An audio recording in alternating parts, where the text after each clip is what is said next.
Have you ever wondered what led to the Battle of Queenston Heights? The answer lies in the early 19th century tensions between the British and Americans. In the opening years of the 19th century, the world was a chessboard of empires and young nations, each vying for dominance and control. Among these powers, Britain and America found themselves locked in a dance of diplomacy and discord. The tensions between these two nations ran deep, their roots reaching back to the American Revolution. Despite the 13 years that had passed since the Treaty of Paris, animosity still smoldered beneath the surface of their relations. Britain's continued interference with American trade, coupled with the impressment of American sailors into the British Navy, only served to fan the flames. The War of 1812, as it came to be known, was a product of these escalating tensions. It was a conflict that would span a vast geography, from the Atlantic Ocean to the Great Lakes. Yet within this broad theater of war, certain locations held strategic importance. One such place was Queenston Heights. Situated on the Canadian side of the Niagara River, Queenston Heights offered a commanding view of the surrounding area. Its high bluffs and steep slopes made it a natural fortress, a prize to be claimed by whichever side could seize it. For the Americans, it represented a chance to establish a foothold in Upper Canada, a stepping stone to further territorial gains. The American plan was ambitious, yet fraught with challenges. For the British were not oblivious to the significance of Queenston Heights. They knew that holding it was key to maintaining control of the Niagara River, and by extension, Upper Canada. As the tensions between Britain and America grew, so too did the strategic importance of Queenston Heights. It was here, on these high bluffs overlooking the mighty Niagara, that the stage was set for a significant clash. And so, the pieces were in place, the players ready, and the time was ripe for the drama to unfold. The stage was set for a significant clash, the Battle of Queenston Heights. On the fateful day of October 13th, 1812, the battle began, with Major General Isaac Brock leading the British forces. The early morning air was thick with tension as the first shots were fired, signaling the commencement of the Battle of Queenston Heights. It was an audacious attempt by the American forces under Major General Stephen Van Rensselaer to establish a foothold on the Canadian side of the Niagara River. However, the British artillery was well situated, and the militia, under the fiery leadership of Brock, stood resolute, ready to defend their territory. As the battle raged on, the British artillery and militia resistance proved to be a formidable opponent for the Americans. Despite their numerical advantage, the American forces found themselves struggling against the unyielding British defense. The British gunfire thundered across the river, hindering the American attempts to cross and causing chaos amongst their ranks.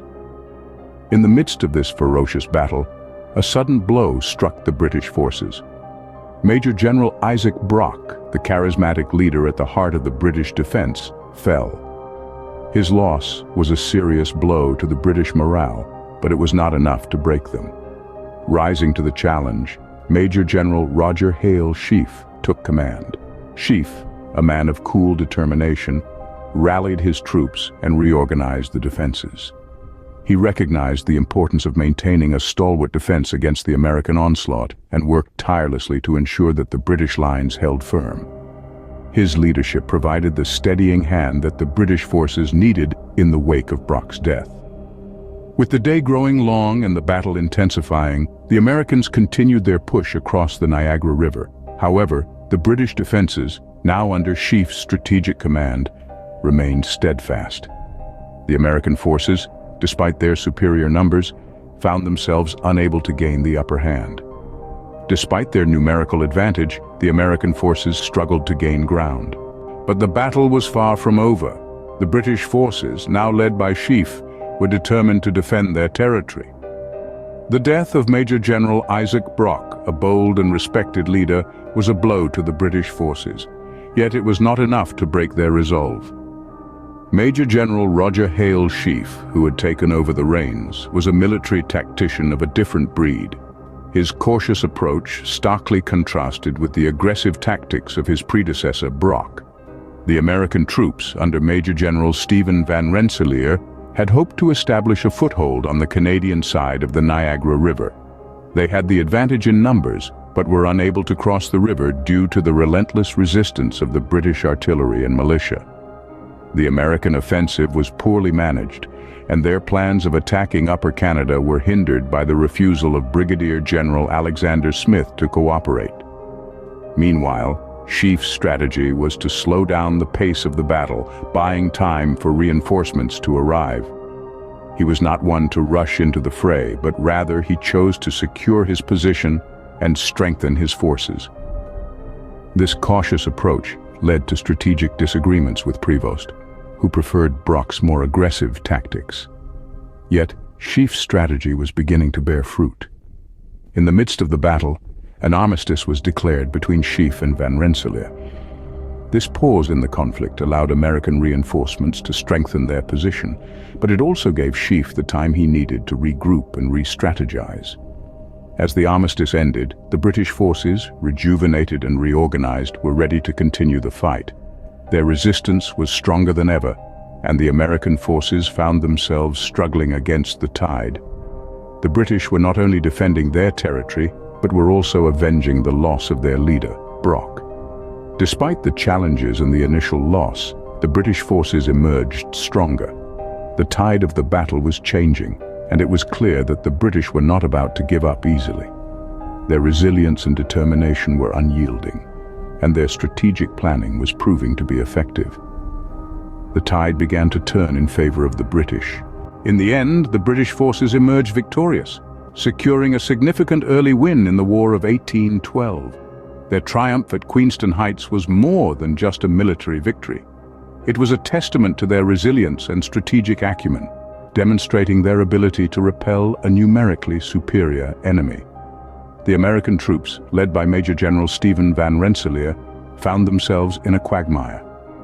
Despite their numerical advantage, their offensive was poorly managed and marred by internal disagreements.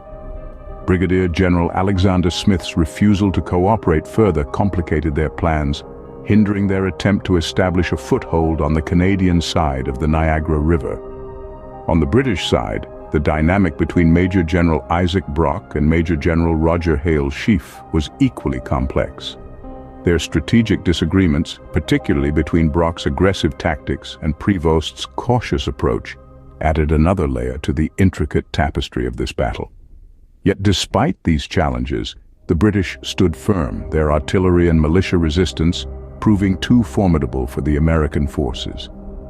This victory at Queenston Heights was not just a win in a battle, but a significant morale boost for the British forces, setting the tone for their resolve in the rest of the War of 1812. The Battle of Queenston Heights, a poorly managed American offensive, became a testament to British resilience and strategic prowess.